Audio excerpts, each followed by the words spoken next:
forgotten aeon.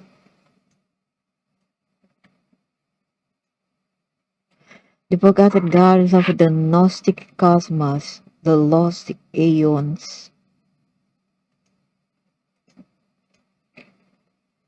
Let me redo it again, because I have more things to say, more things to add. That's the channel, Esoteric Guardian. Esotericism is, how to say, you have pavimentation of the way to the new age of awakening.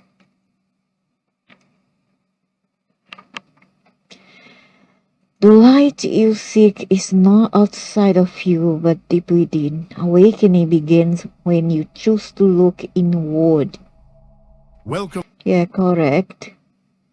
However, given the world where we have with too much obstacles, conflicts, things to do, we never stop doing things, at least in the big series.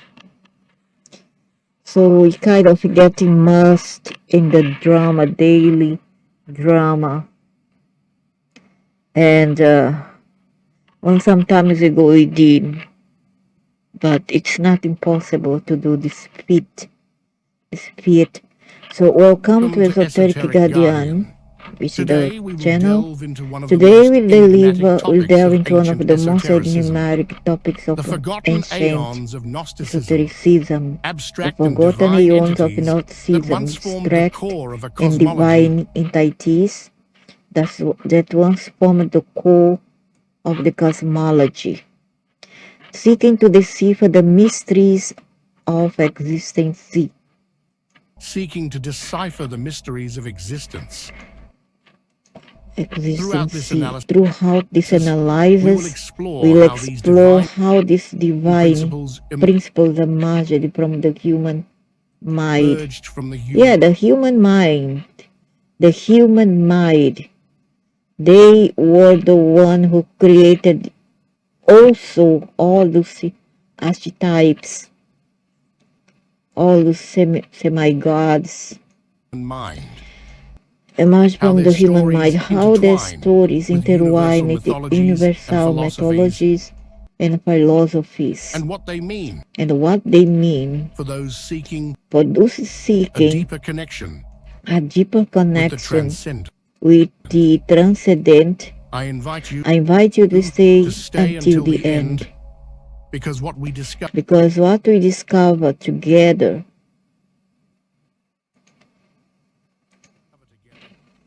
may change our perspective on spirituality, creation, and the purpose of our lives. Here, they are only scarring the surface of things. It did not unravel all there is to unravel. The big secret mystery, which is there is no God, is all made from the atoms, and those you call gods, or semi-gods, or archetype gods, are nothing but beings like us who have had very long time in this cosmology, when the eons and the atoms decided to create things, to oscillate and coalesce. It is subtle matter, so as to, atoms, to create the semi-universe. We were there, but we don't remember we were there. The difference here is that we lower our vibration with these beings you called the dark forces as well, so as to lower ourselves and come here and make part of the library, the great library of life, the tree of life in the matrix.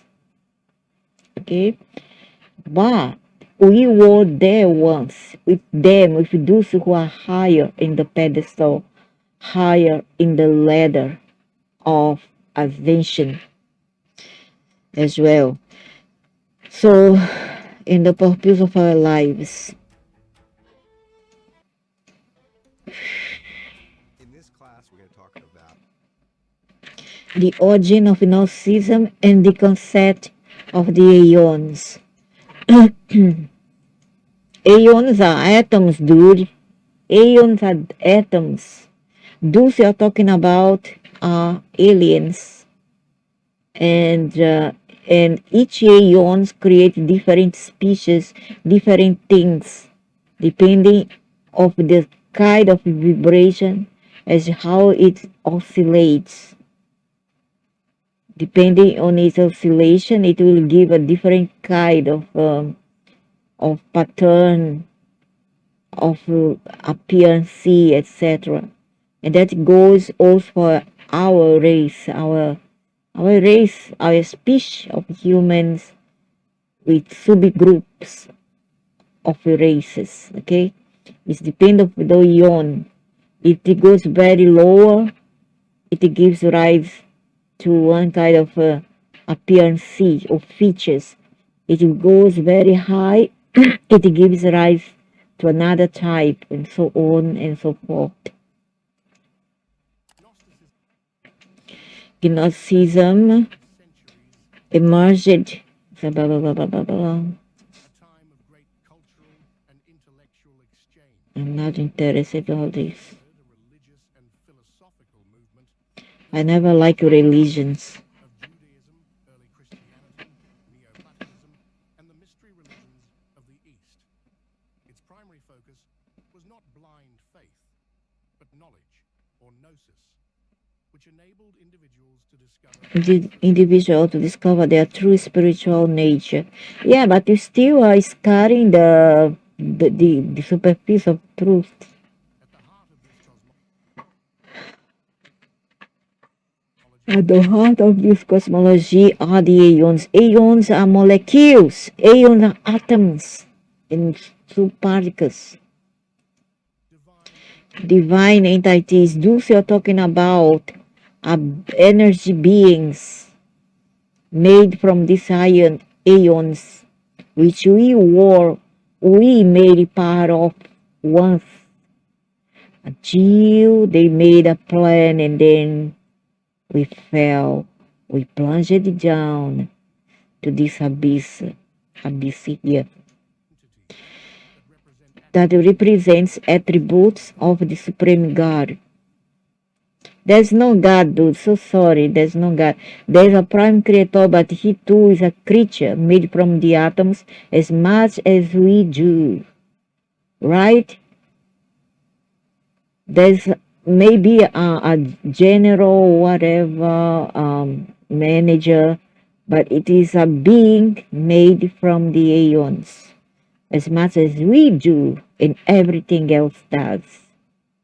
Of the Supreme God, known as the invisible monad, or the car, or the paradise, and one of simply the source.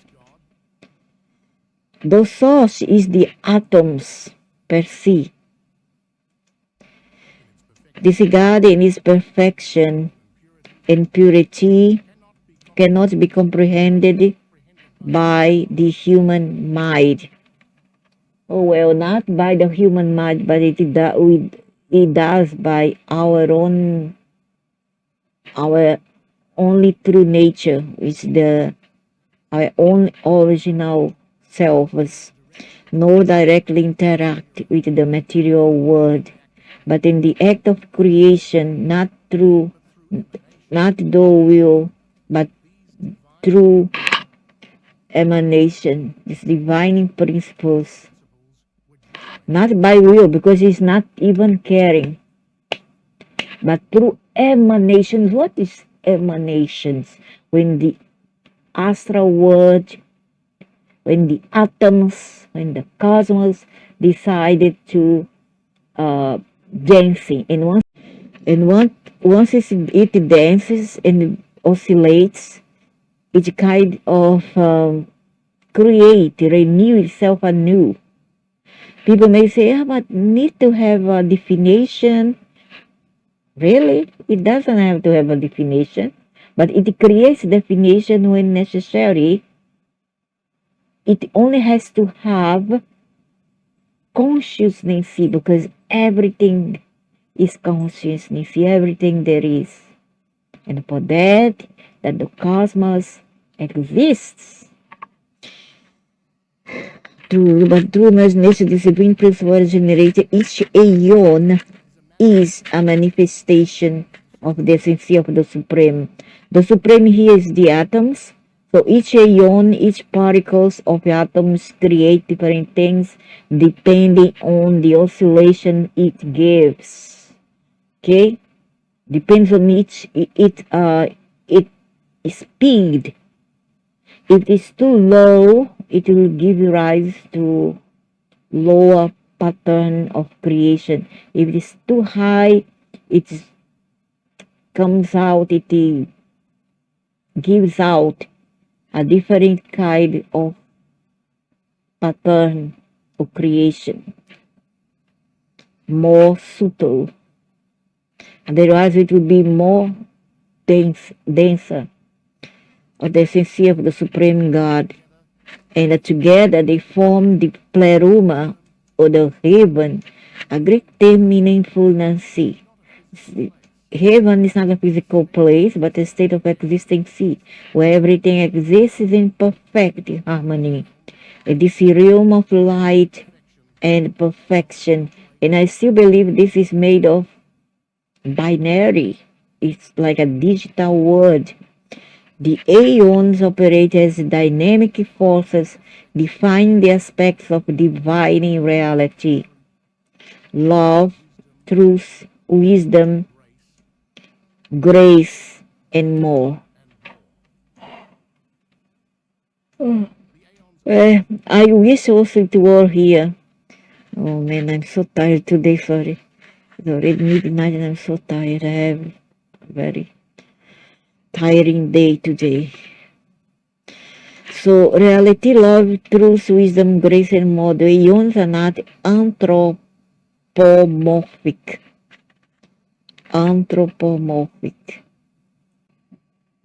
But of course, they aren't anthropomorphic.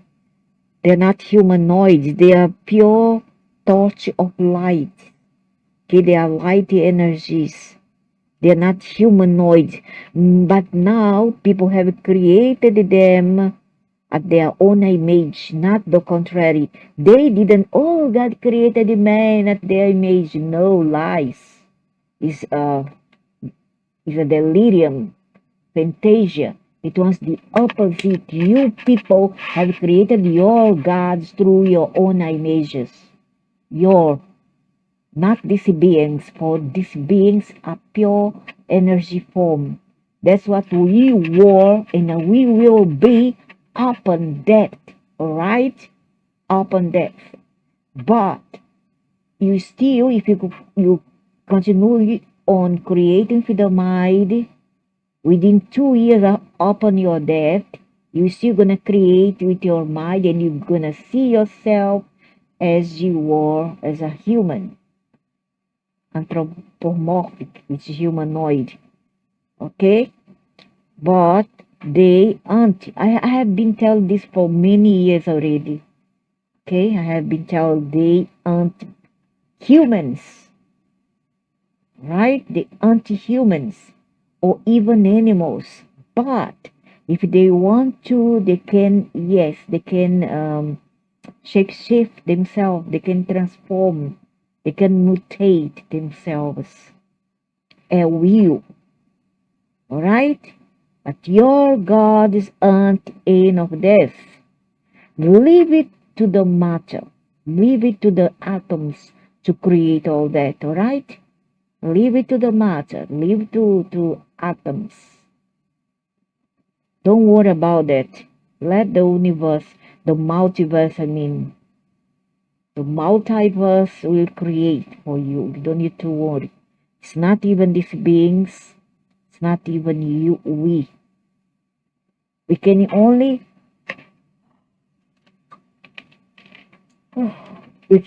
co-create. We cannot create. We cannot create originality. We and these beings that you all worship, we can only take prime matter from something, from the cosmos to create. Okay? In modo, eons are not anthropomorphic figures in the traditional sense, like the Olympian gods or the Egyptian pantheon. Rather, they are abstract principles. Exactly. They are abstract, but that's why when something appears, you can see, for example, poltergeist. You only can hear their motion, can hear and see them moving, but you don't see them until they take up form. They can take any form, usually distorted ones, like a ghost, like a devil, etc.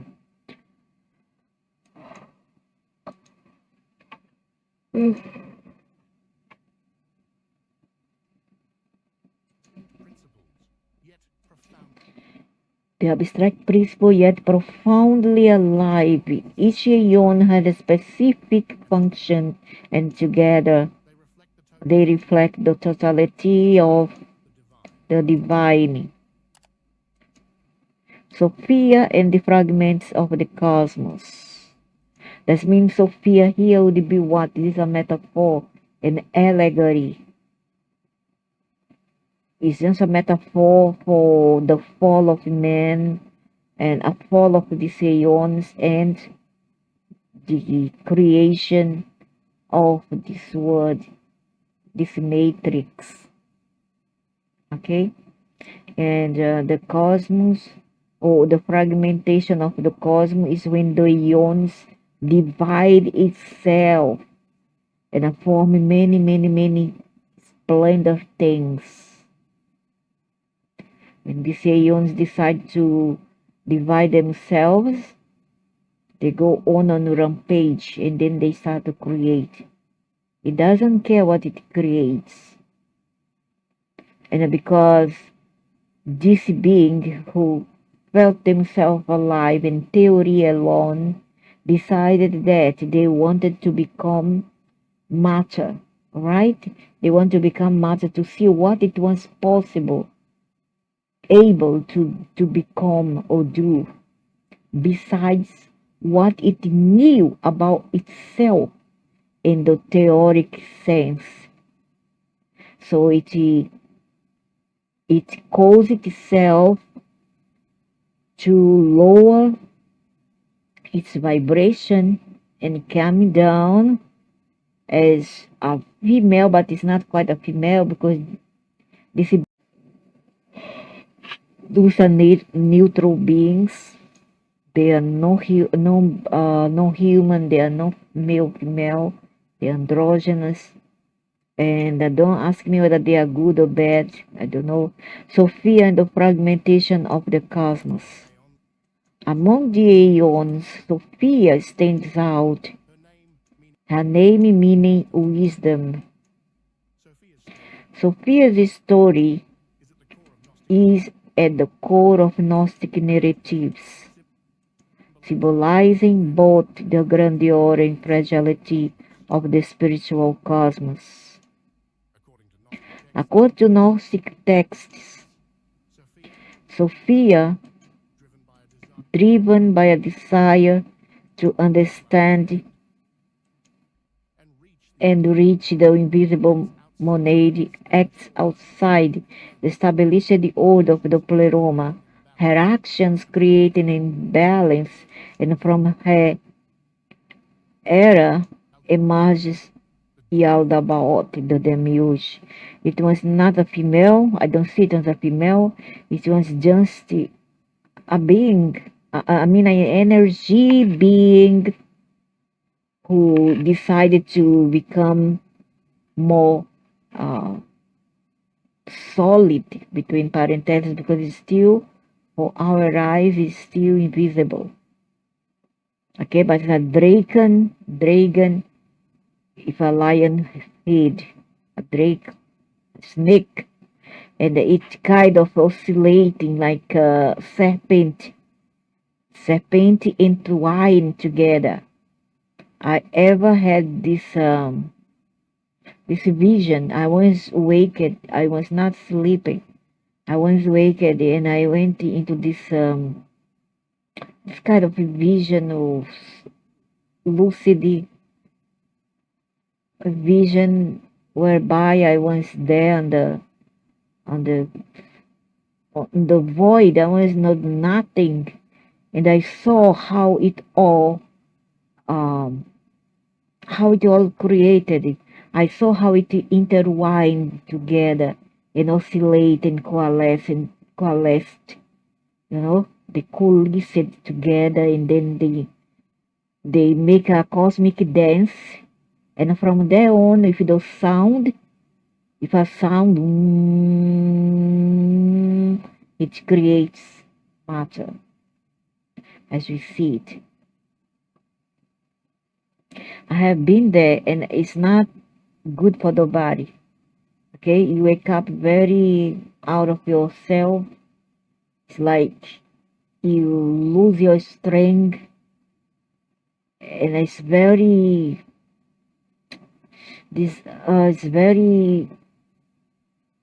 how to say, it's very tiring, for the body to go through this experience. It's very tiring, very, very much, very, very tiring.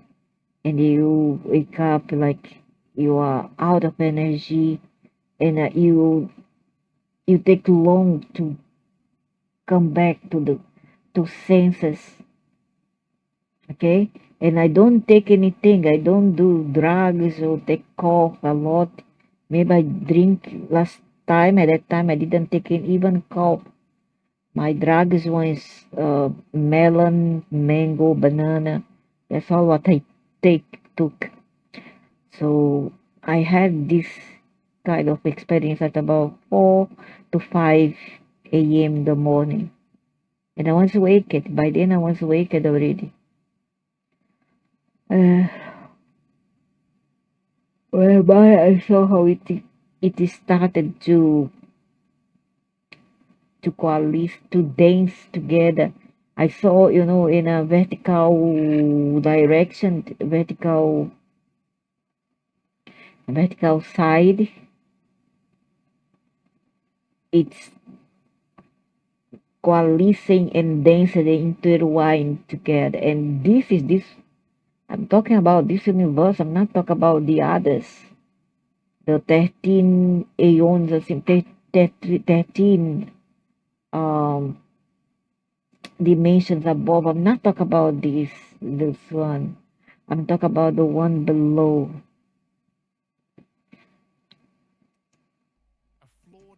I'm referring that this snake, this serpent, it was intertwining to create that universe. I'm not sure whether it has anything to do with the earth, but I want to talk about the cosmos and the universe, the solar system. Its creation. I have seen it. It was back in 2017 to 18.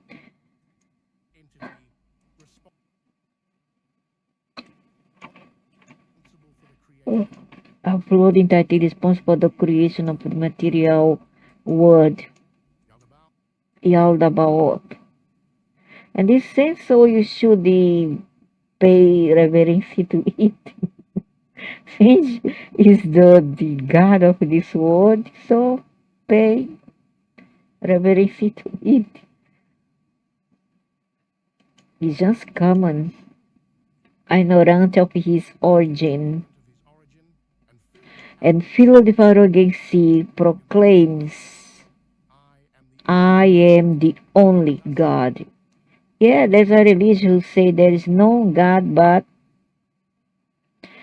Arrogancy proclaims I am the only God. Thus he begins to shape an imperfect universe.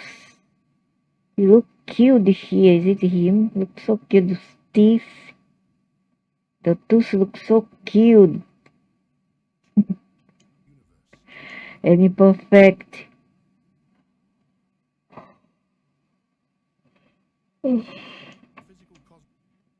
This image here reminds me of, you know what? The beauty and the beast.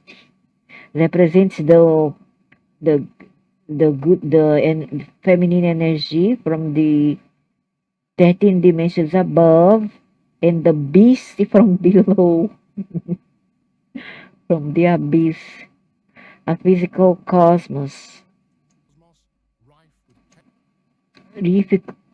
rife with chaos. I said earlier that it was his mother, because in some of the tales, it claims that she was the mother and he wanted to take over her throne. Okay, even though she threw him, he would create all kind of excuses to return in many shapes and form to elude his only mother. There's another version that says that actually she eloped with him when this Eon became a female. Okay, became a female. It elopes with him, rife with chaos, suffering, and limitations. That's why we have the Beauty and the Beast cartoon. Gnostic view this world as a prison designed to keep souls trapped in ignorancy. So who traded souls from the above eons? Who brought all those souls from the eons above? Hey, I have a picture like this. My own face like that in one of my pictures. Weird. So, view this world as a keep souls trapped in ignorancy. So, fear filled with remorse for her mistake is exiled from the paradise. However, she is not abandoned. The other eons work to restore balance, sending Christ, another central aeon, to bring gnosis, which is consciousness, to humanity. Sophia's fall is not merely a cosmic tale, but also an allegory. This one's all planned. We don't have to redeem anything because it makes part of the plan and the play. Because those beings wanted to experiment themselves not being what they are in originality. So as to wants to gather information and place it in the cities to create other worlds, other matrix. So here we are like a farmers, okay? We create seeds, possibilities to send offshore upon our death. The death of the body, which has this now etheric body, which serves as a luggage to brought forth information to other galaxies and other monades. Okay, some said, oh, when you die, please don't take your luggage. No, the plan is to take luggage on the causal body, because that's the plan. All right, you need to take your luggages because this prime creator on the 13 dimensions above want to know. Once you reach there, which take years after your death, they'll ask you, so what you brought today. What do you have to offer me? Maybe we have done something like everybody else does. And maybe he goes, this one I'm fed up already. So many trillions and trillions of souls from the primordial times have been brought this here to me. Have you anything else? Oh, I have done this, and that. Oh, this is all commonplace. So it's just what I'm able to do. But I want to know what else can I do? Is there any other souls that gonna bring for me other thing that I don't know and experience, but only through theories of what I'm able to be or do? You understand? It's like that. So fall is not merely a cosmic tale, but also an allegory for the human condition, the quest for understanding, the error, the fall, and ultimately the possibility. When they say here the fall, doesn't mean that man made a mistake. No, because this is a plan. The fall means that you really, literally speaking, you have plunged down to become what we are today, to embody this body and this mind and this causal body, which is the luggage. Understand? So the possibility of redemption. Ay, boring. I don't understand why they talk about the fall, and ultimately the possibility of redemption. Redemption from what? The only redemption we have to do here is to remind ourselves of who we are, and not a redemption because we gonna be saved from something. We don't have to be saved from anything because we are here for a journey, for a mission, if you will, for an assignment of experience to make part of the life library, the big library, the library of creation, the living library, and the uh, tree of life.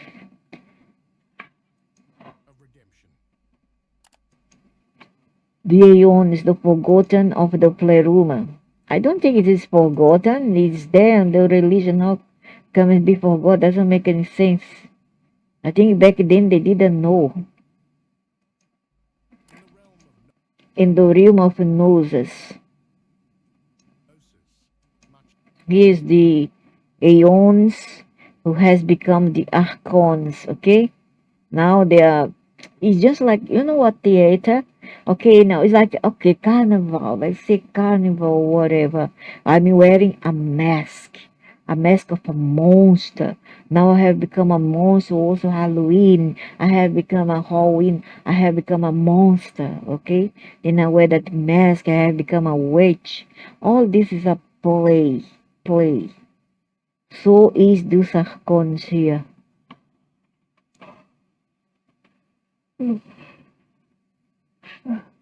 So much is said about the archons. Redemption, the realm of hypnosis, much said about the archons.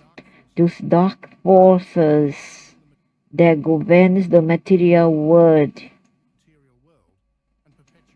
and perpetuate ignorance might make part of the theater. Okay, makes part of this theater here. This is a circus, a theater that govern the material world and perpetuate ignorance. Yet little is mentioned of the ions, the luminous pillars of the pleroma, the realm of divine. I don't think so. Then all this Mike, Archangel Michael, Archangel Raphael, Gabriel, who are they? Misael, who are they? If not make part of the eons, the division. They say, okay, now, let us form now a troop, a group, it goes down. It's gonna play team bad. And we stay here. Now we're gonna play team good. I'm good, you are bad. Understand how it works like this? It's so simple. The realm of divine perfection, while the arcontes are well known for their oppressive role. The eons, in contrast, have faded into obscurity. I don't think so. This past being the core of Gnostic cosmology. But doesn't mean because we have free will, because all this is a theater, is a play, you can do as you wish. Yes, maybe you do. Maybe the stage is there for you to act the way you want, all right? To provide your own script, okay? But still, you are the mercy of, you're subject to something else bigger than you. You're still being watched. In the end, they're going to revise, and they're going to analyze and judge your script. How have you created? All right, although you have to return and give back all this, all the accounts, all the things that you brought with you to other life after death, you still have to be accountable for what you have chosen to become. Okay, it's not because all this is a play, a drama, that we have to abuse free will, because they don't care whether you fall or you stand up, whether you are laughing or crying, whether you are miserable or happy. They don't care. They just don't care. All they care about is your experiences in all that. Your experiences is worth gold for them. This is what they are interested in. And not if you ask for help, if you are crying, if you're being unhappy, they don't care. They say, no, you have assignment, even though you don't forget the clause, the accord, the condition was that you have to come down and with your memory deleted, and then you have to start from scratch. Okay, you have started new. You have to start anew and create your own game, consciously or unconsciously. We wouldn't care either way. But if you have to abuse this free will and your script, you have to not say pay any help, but you have to answer for that, and you have to pay there in the same word. Sooner or later, you have to pay for your mistake. Okay, let's say, okay, now I fool somebody, I hurt somebody, physically or otherwise. Okay, sooner or later, the universe will show me the mirror of reflection, and I have to pay for it. It's like my mother used to say, you do here, you pay here. So obscure studies must be the core of Gnostic cosmology and the bridge between the internal and the manifest.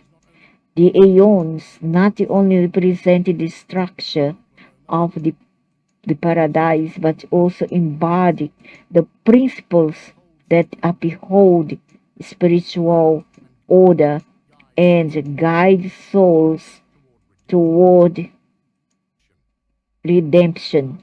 Unlike the arcontes, the eons do not operate in the material realm, but in a higher plane in perfect harmony with the invisible monad. The eons are emanations of the Supreme God. The is a cosmos, is a multiverse that you don't see because it's invisible. Okay? And down here is where we have the carnival and the mass and the circus. Okay? But it's still, I still believe that we are being watched by those higher dimensional beings. Emanation of the Supreme God entities not created through deliberate will. Yeah, they was not created by deliberate will, but they caused themselves to exist through the cosmos. The cosmos created them nevertheless. But arising from the overabundance of the atoms of divine perfection. No, no, no, no, no, no, no, no. It's all about science here. Atoms. The key word here is atom. That's the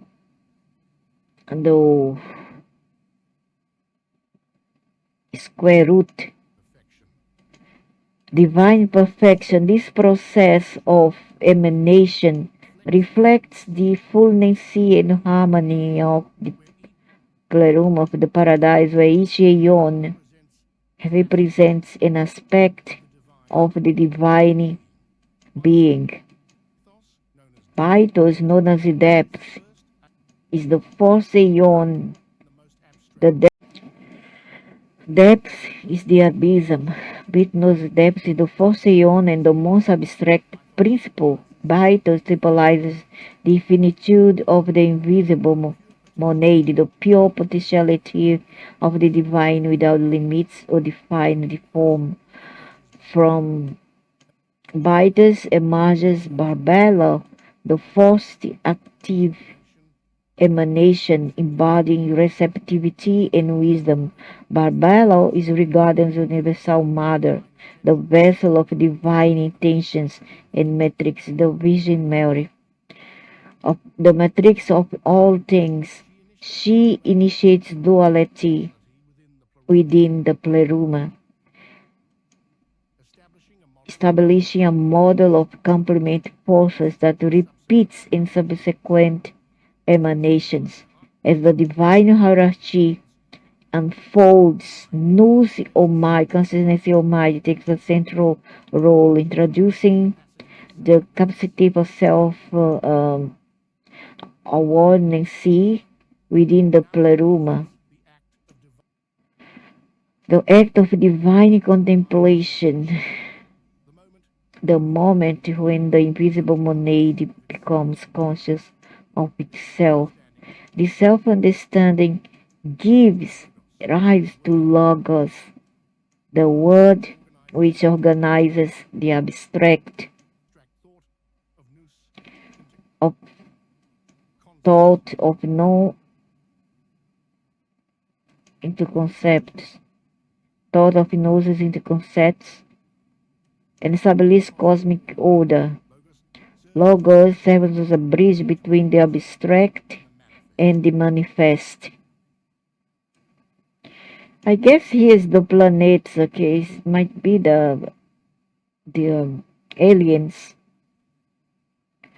Alpha Mother Galaxy. Later we're gonna talk about the bloody group. Alpha here is the bloody group A, okay? Alpha. IMA, positive, of course. And O is Omega. B is Beta, is the hybrids, the one created by the Alpha and the Omega. Omega is not from us, it's from the beings, the arcontes who come down to us to create after the Alpha had come and entered into us previously. Alpha from Lyra, Pleiades, etc. Oh.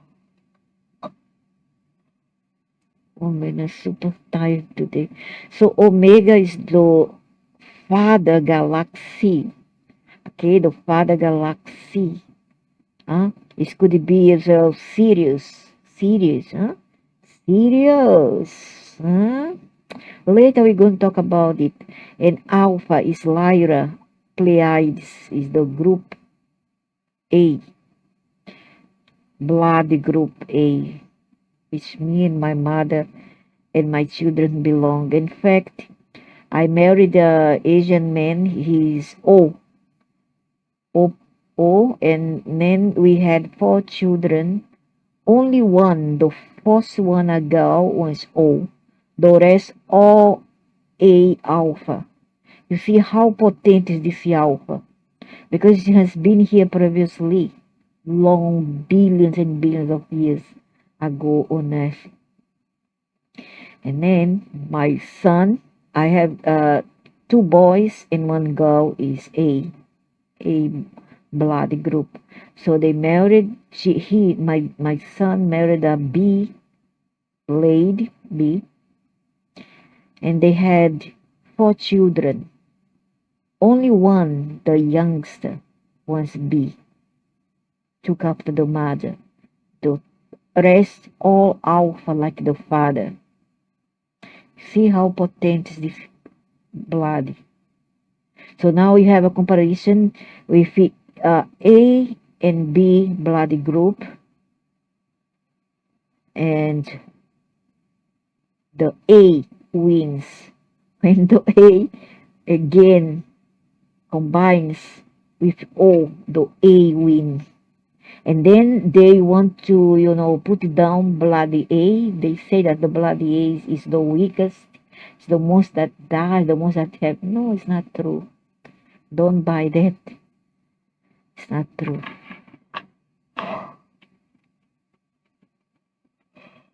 Some chemical galaxies, okay, they now select the galaxy, they are star beings. Star beings, so they are not very much they are not the one of the primordial of this universe. Simple because they are most like ephemeral, they are more like the eons than they are in this matrix here. The O is from the matrix. Yaldabaoth. Yaldabaoth is governs O. Sirius here, Pleiades, Arcturus. Oh, the mother galaxy is Alpha. So the mother, see how powerful she is. The O is the father, the Omega. And then we have Antares.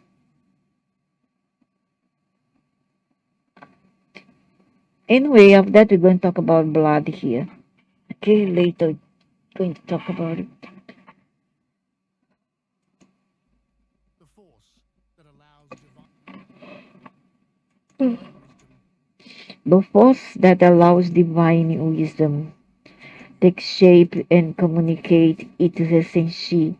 Sophia, or wisdom, is perhaps the most dynamic and controversial aeon, as we discussed earlier.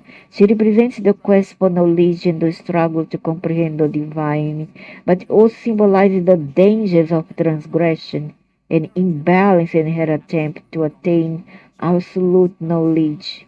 Sophia acts outside the order of the pleroma paradise. She's a bit rebellious. She have a mind of her own. And the dangers here for these beings is that we may fall into outside of the ordinary and outside of our originality. We become so trapped into the material that we don't want to go back to our origins, okay? And we become addicted to this life here. That's the danger. Nothing else. You don't have to worry about other things because all this is already planned. creating a Creating a disturbance that results in the demiurge Aldabaoth. Oh my God. Yeah, he appears there in the garden, but it was a mini. He wants to transform himself. He's still very small, but he appears only this part here. And the head, this one's obscure because this one's a bit dark, and my camera was no good. But he appears like this. Oh my God! It was 2023 to 2022. Between 22, 23, below the tree. So create a disturbance that result in the demiurge, Yaldabaoth in material cosmos. And also he appear as the bar of the snake in the lion face. I have, but I don't know which video because I got a lot of videos there in that channel. Beyond 3D. There's a lot of videos, so I don't know which one. He comes as a dragon, and a snake being with the face of a lion, and he came like this. As well, it's true. Those images here true. In the material cosmos, this past era, Sophia, Sophia goes there. Because now I'm so tired, I'm so busy. When I have time, I go back there again because I'm lately since December I'm on the run. Sophia remains a central. So she remains a central figure in the redemption of the universe. So she and Aldabaoth, Lucifer, works together, is it? As a high story serves as an allegory of the fall and the return to unity. She embodies both the fragility of wisdom, because she be Lalit, and its capacity for transformation and restoration. Christ, on the other hand, is the eon. This one is a hologram, okay? They can create, if you ever see this being, is a hologram. Is the eon that embodies redemptive light. He should not be confused with the historical biblical figure of Jesus. In Gnosticism, Christ is the universal principle. Christ here would mean the crystal clear essence or wisdom or creation.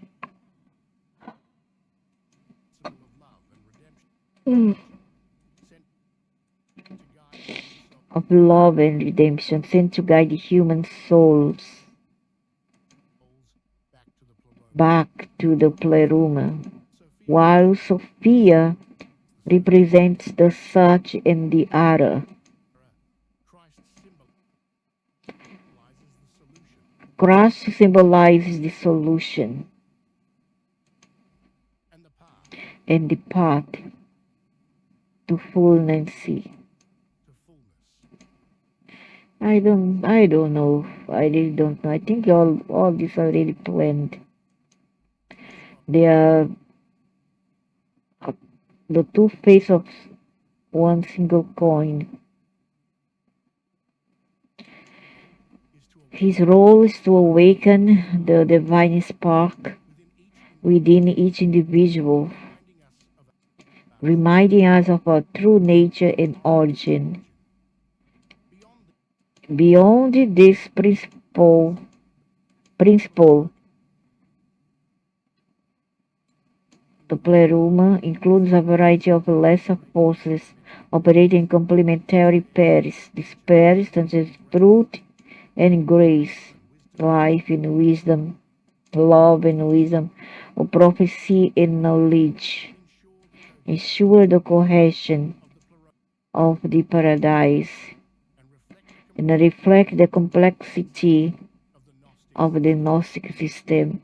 I wouldn't want to die and live like that. It's so boring. Neither would I, in much less live in purgatory hell.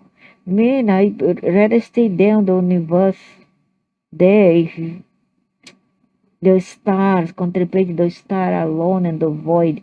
I don't want to be so many feeling that I'm surrounded by beings. I really, because I'm a solitary being. I like to be alone. I don't like to have people around or things around me.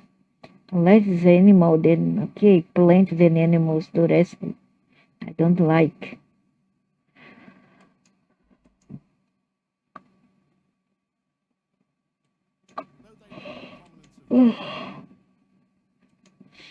True, they lack the prominence of figures like Vitos or Sophia. These minor ones are essential. I think they are the sage, the prophets, the philosophers, the saints, etc. To the balance and the functionality of the divine triumph. The contrast between the eons and the arcontes underscores the central dynamic of Gnosticism, while the archons work to keep souls trapped in deception and suffering.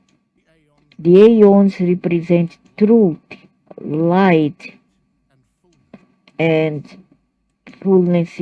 But men gotta be boring to be there full of beings. I wouldn't want to be like that in hell. What's that? So boring. Through the eons, human souls can remember their divine origin and find their way. I just want to be in, imagine myself to be in the middle, alone with the animals, cow, horses, goat, cat, dogs, chickens. I don't want to be like this for what? And find their way back to the pleroma.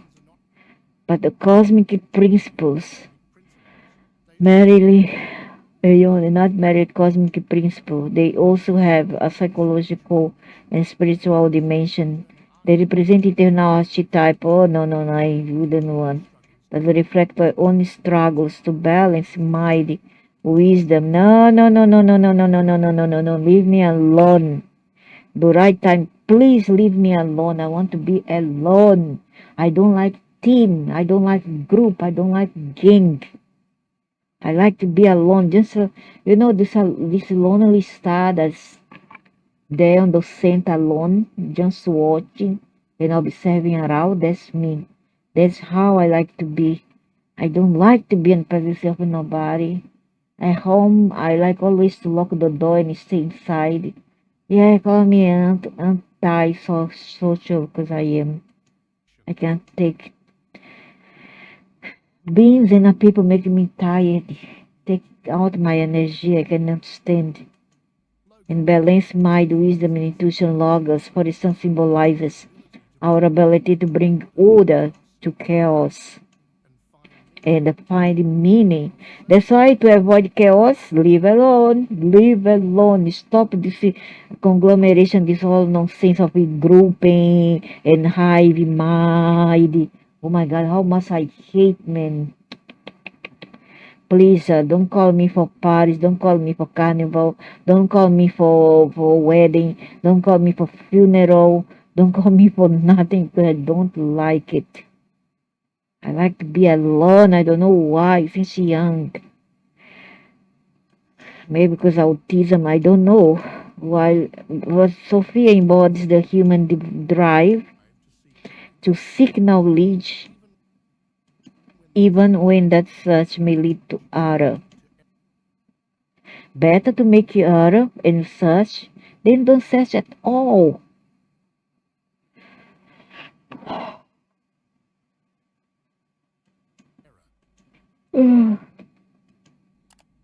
Gnostic, oh, please.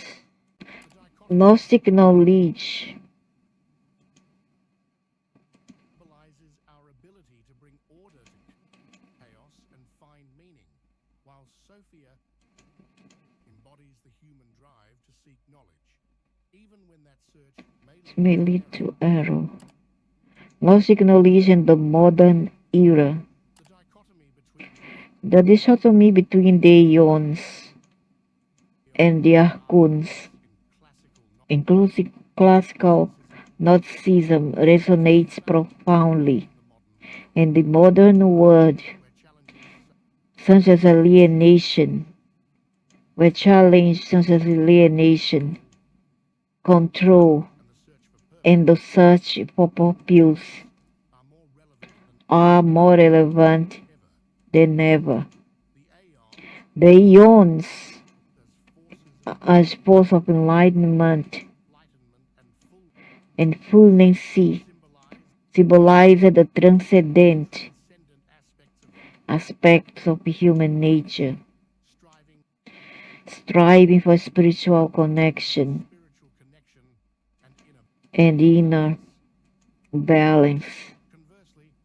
Conversely, the archons as a force of oppression and deception represent not only external systems of control but also internal patterns that perpetuate disconnection and ignorance. In this context, Gnostic cosmology can be reinterpreted as a powerful tool for self-awareness and resistance against the dynamics that distance us from our essence. In modernity, the archons manifest tangibly through the social, technological, and cultural structures that dominate daily life.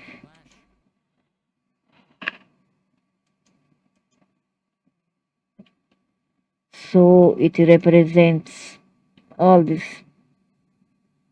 No, oh my God, how I hate this. Look at this. I become so agitated when I'm in the crowd. I have crowd phobia. Mental clarity. So the archons represent all this technology, AI, all this material world, and then struggle to reach the ladder, social ladder of success between parentheses. When success may as well mean something else, more profound and meaningful. After all, don't forget that you one day gonna die. Okay, and everything will be left behind.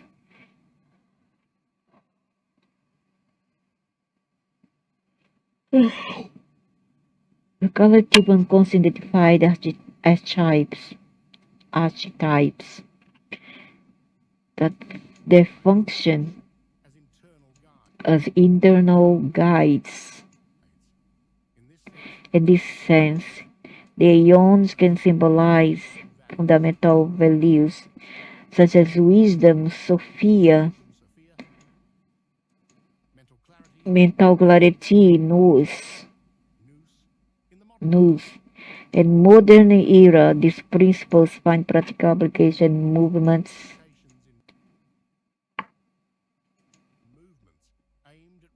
aimed at restoring balance between the material and the spiritual, such as mindfulness, contemplative practices, and reconnection with nature. Yeah, this is what I like. An intriguing theory that combines these dynamics is that of technological spiritual alienation. According to this, whatever.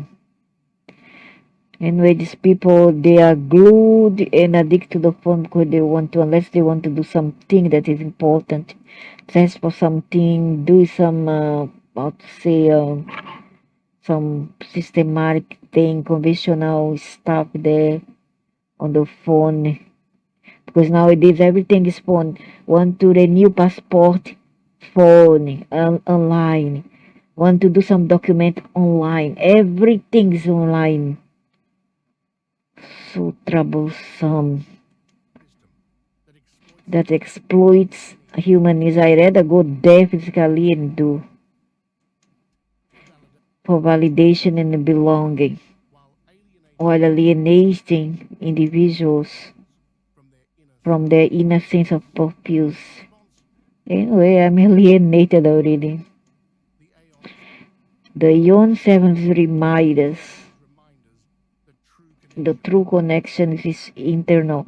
Because why I'm alienated? Because when I found out when I'm in the company of people, they tend to drag me to their only, you know, only energy and their own ideas or energy level. And I don't like, because either I'm going to influence them and I don't have this power to do that, or they going to influence me and also they don't have this power. So I avoid altogether. Unless these people have the same kind of mentality as I do, who like to talk about things that is out of the ordinary.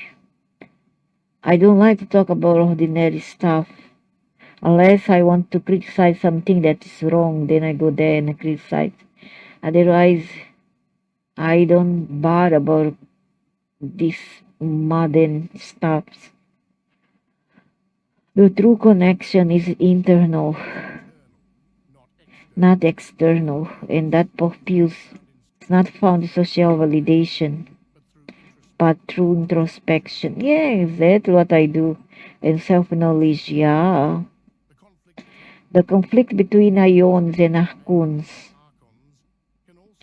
can also be interpreted as an internal struggle.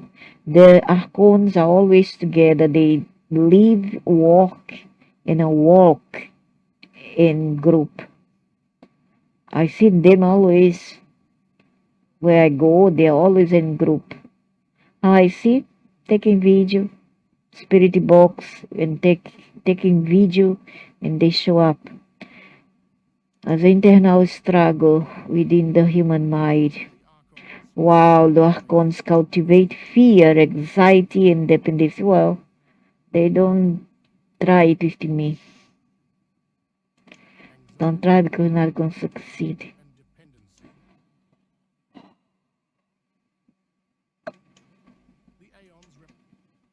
The eons represent aspiration for clarity, freedom, and transcendence, and courage. You forgot to say courage. Does the courage comes from the eons? Because I'm very courageous. Freedom and transcendency.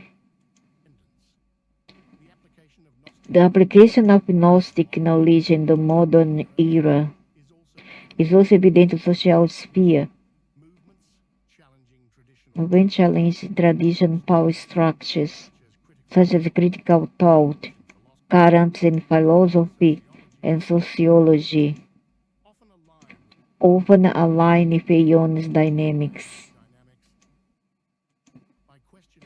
By questioning systems that perpetuate ignorance and control. In this sense, Gnosticism offers not only a spiritual guide, but also a framework for cultural resistance and personal empowerment. Conclusion. Gnostic knowledge. Empowerment Gnostic teaches that the struggle between the eons and the archons is not merely a cosmic drama, but a reflection of the battles. Yeah, exactly.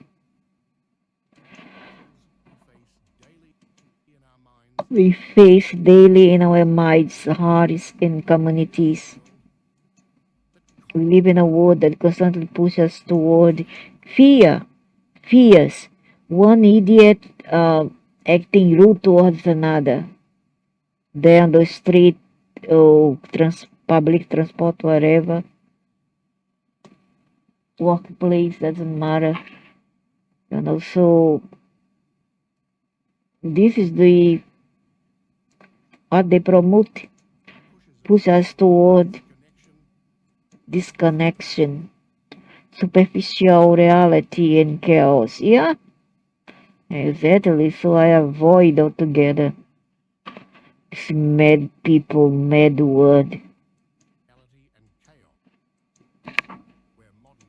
where modern arcontes manifests distractions, system of control, and limiting thought patterns work to keep us trapped in the illusion that we are less than what we truly are.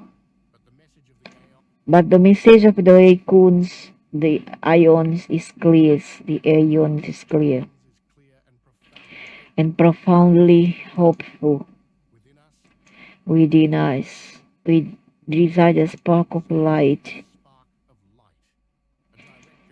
a direct connection. Yeah, we have the fire of the Sophia goddess, a direct connection to the internal, the transcendent, in the modern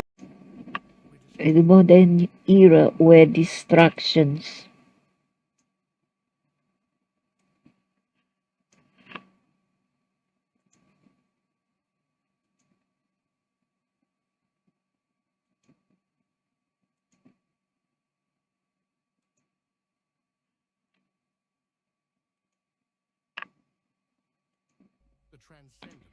the transcendent and the authentic, in the modern era where distraction abound and time for introspection seems scarce. Remembering the eons is incumbent because not say remember who you are, not the eon, but who you are. And for this reason that we had the lockdown about 5 to 4 years ago, we had the lockdown so as to give people time for reflection, time to introspection, etc. But apparently that it didn't help much. Is to remember our power to choose to question external influences, to seek meaning beyond the material, and to connect with the inner forces that inspire us to grow, transcend, and contribute to a more enlightened world.